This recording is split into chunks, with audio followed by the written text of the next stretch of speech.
हमारे क्रांतिकारी तिलका मांझी जी का जन्म जयंती मनाया जा रहा है और इस जन्म जयंती के अवसर पर मैं छत्तीसगढ़ से यहाँ पर आप लोगों के बीच में आया हूँ। मैं आज के इस कार्यक्रम के जो आयोजक हैं उन आयोजक मंडली को मैं हार्दिक आभार व्यक्त करता हूँ कि वे हमारे महापुरुषों के जन्म जयंती को लगातार हमारी इस दुलमपुर पंचायत में मना रहे हैं। साथियों, 11 फरवरी 1750 को तिलका मांझी जी का जन्म हुआ था और अगर हम लोग तिलका मांझी जी के जीवन को हम लोग देखें तो तिलका मांझी साहब ने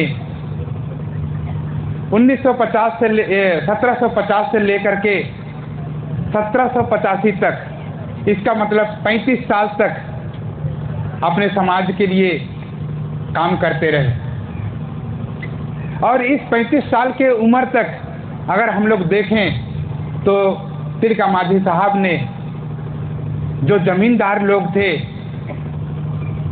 उन लोगों को उन्होंने अपना लोहा मनवाया था। आज तिलका मांझी के उस अधूरे सपने को पूरा करने के लिए लगातार हमारे समाज के द्वारा प्रबोधन किया जा रहा है। मैं यहाँ पर आज के जितने भी वक्ता हैं उन सभी वक्ताओं को मैं धन्यवाद ज्ञापित करता हूँ कि उन्होंने तिलका मांझी जी के जीवन संदेश को हम लोगों तक पहुँचाया है। मैं आज छत्तीसगढ़ से यहाँ पर आया हूँ। मुझे खुशी है कि हमारे महापुरुषों ने हमारे जल जंगल जमीन और हमारे संवैधानिक अधिकारों के लिए लड़ाई लड़े। साथियों, 1750 में जब यहाँ पर अंग्रेजी हुकूमत थी, उस हुकूमत के खिलाफ जंग का ऐलान करने वाले तिलका मांझी आज हम लोगों के दिलों में राज करते हैं। इसी आंदोलन को अगर आप लोग देखेंगे तो यहाँ बिहार से सटा हुआ झारखंड पड़ता है और झारखंड की भूमि में वहाँ पर बिरसा मुंडा पैदा हुए और बिरसा मुंडा ने भी लगभग 30-35 साल तक, यानी अपने उम्र के जवानी तक वे लोग हमारे समाज के लिए आंदोलन करते रहे।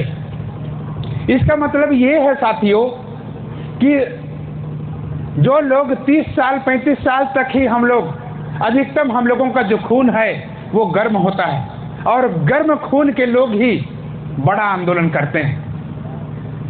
यहाँ पर जो युवा वर्ग हैं, मैं उन युवा वर्ग के लोगों को मैं कहना चाहता हूँ कि अभी भी हम लोग अगर अपने समाज के लिए नहीं जगे तो हम लोगों का समाज आने वाले समय में बिखर जाएगा।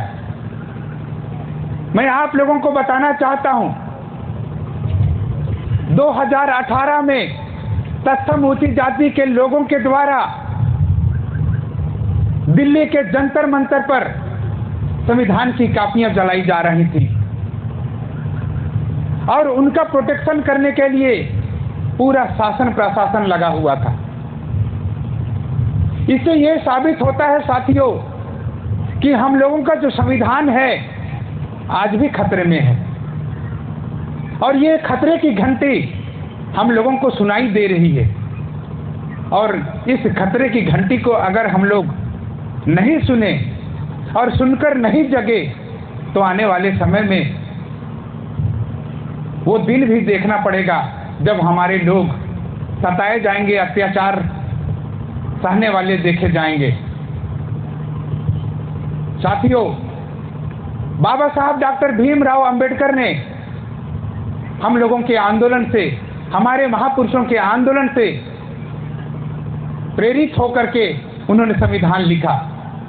मैं आज आप लोगों को ये बात बताना चाहता हूं कि हमारे जो आदिवासी लोग हैं वे लोग 1250 लड़ाई लड़े थे और 1250 लड़ाई को लड़ते हुए उन्होंने जीत भी हासिल किया था। और इस 1250 लड़ाई को बाबा साहब ने पढ़ा, उसके स्टडी किया। उसके बाद में बाबा साहब ने हम लोगों के लिए उन्होंने 5वीं अनुसूची लिखा।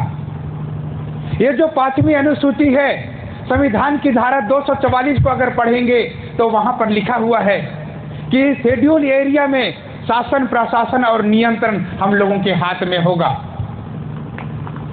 और ये जो शासन प्रशासन हम लोगों के हाथ में होगा, इसका मतलब ये है हम सभी के हाथ में होगा। लेकिन आज हम सभी लोग देखते हैं शेड्यूल एरिया में हम लोगों का शासन प्रशासन नहीं है। लोगों को बताया जा रहा है कि आप लोगों का शासन प्रशासन होगा, लेकिन शासन प्रशासन कोई दूसरा लोग कर रहा है। हम लोग अपने संवैधानिक अधिकार को नहीं जानने की वजह से हम लोग अपना जो अधिकार है हम लोग दूसरों के हाथों में रखे हुए हैं। आज उस अधिकार को हम लोगों को जानना और समझना जरूरी है। अगर आप लोग जो इस क्षेत्र के मालिक लोग हैं, उन मालिकों को ये जानना होगा कि यहाँ पर शासन प्रशासन हमारा होगा, और जब हम लोग जानेंगे कि शासन प्रशासन हमारा होगा, उस दिन हम लोग अपने शासन प्रशासन और नियंत्रण को अपने हाथों में लेंगे। जो लोग यहाँ के मालिक लोग हैं, उन मालिकों को संविधान में लिखा हुआ है, आर्टिकल 13 में लिखा हुआ है कि यहाँ के जो मालिक लोग हैं उनके संवैधानिक अधिकारों को एक मात्रा एक बिंदु भी कम नहीं किया जा सकता है। आप लोग अगर आर्टिकल 13 का 2 नंबर को पढ़ेंगे तो वहां पर लिखा हुआ है कि कोई भी राज्य सरकार, कोई भी केंद्र सरकार आप लोगों के मौलिक अधिकार को एक मात्रा या एक बिंदु भी कम नहीं कर सकता है। अगर आप लोग आदिवासी लोग हैं, यहाँ पर संथाल लोग हैं, संथाल भाषा बोलते हैं, तो वे लोग अपने टोटम व्यवस्था को, अपने रूढ़ि व्यवस्था को कायम किए हुए हैं।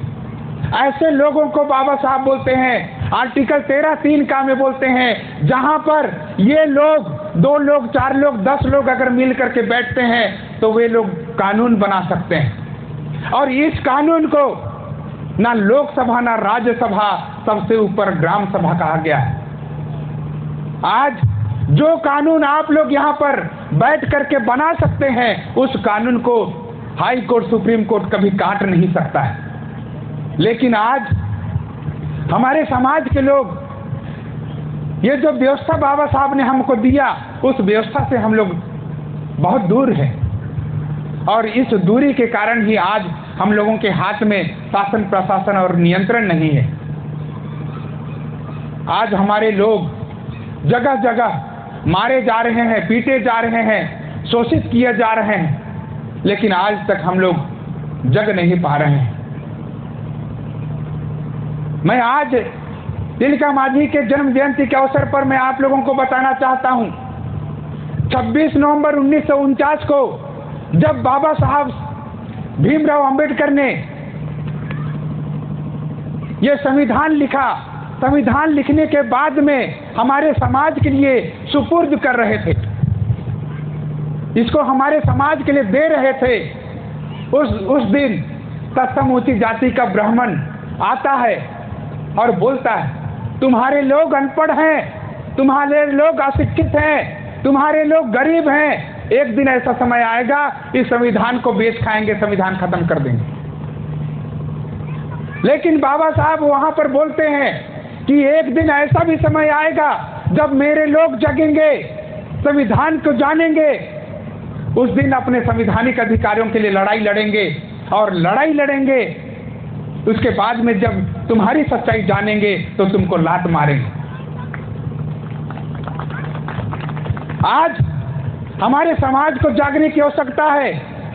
तिलका मांझी ने जो बीड़ा उठाया था अपने समाज को अधिकार दिलाने का, वो बीड़ा हम लोगों को भी उठानी होगी।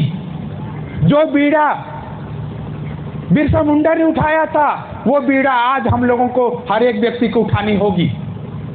आज इसी अधिकार को बाबा साहब ने हम लोगों को संवैधानिक रूप में हम लोगों को दिया, और इस संविधान को बचाना हमारा परम कर्तव्य है। बाबा साहब डॉक्टर भीमराव अंबेडकर हम लोगों को कहते थे, मैं हमारे देश में एकता, अखंडता, बंधुत्व और न्याय पर आधारित समाज का निर्माण करना चाहता हूँ। मेरी जय जयकार मत करना, मेरी जय जयकार मत करना, मेरे अधूरे काम को पूरा करने के लिए जान की बाजी लगा देना।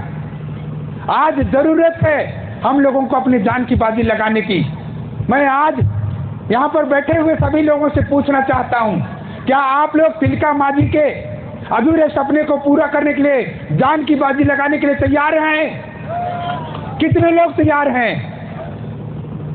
तिलका मांझी साहब जिंदाबाद, तिलका मांझी जिंदाबाद, क्रांतिकारी भूमि जिंदाबाद, तिलका मांझी जिंदाबाद, तिलका मांझी अमर रहे, तिलका मांझी अमर रहे।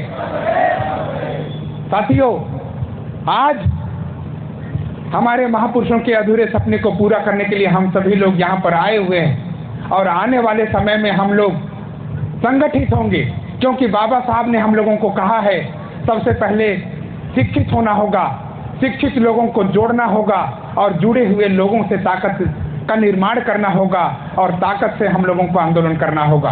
आप सभी लोग यहाँ पर जो लोग आए हुए हैं और मेरी बातों को सुन रहे हैं, मैं उन प्रत्येक लोगों को कहना चाहूँगा, आप लोग जो यहाँ पर आकर के तिलका मांझी के जन्म जयंती के अवसर पर तिलका मांझी के जीवनी को सुना है, उनके आंदोलन को जाना है, आप लोग अपने घरों में जाएंगे तो आप लोग इसी बात को अपने लोगों को बताएंगे। जब गांव में बात होती है तो बात होने से चर्चा होती है और चर्चा होने से बात फैलती है और फैलने से मत बनता है और मत से बहुमत बनता है और बहुमत की जीत होती है। आज पूरे देश में हम लोगों को, चाहे वो एससी हो, चाहे एसटी हो, चाहे ओबीसी हो या इससे धर्म परिवर्तित अल्पसंख्यक हो, सारे लोगों को हम लोगों को जोड़ना होगा। आप सभी लोग ऐसा करेंगे, मैं ऐसा आशा और उम्मीद करता हूं और अपनी वाणी को मैं यहीं पर विराम करता हूं। आप लोगों ने मुझे सुना, इसलिए आप सभी का आभार, धन्यवाद। सभी को जय मूल्य माते, जोहार।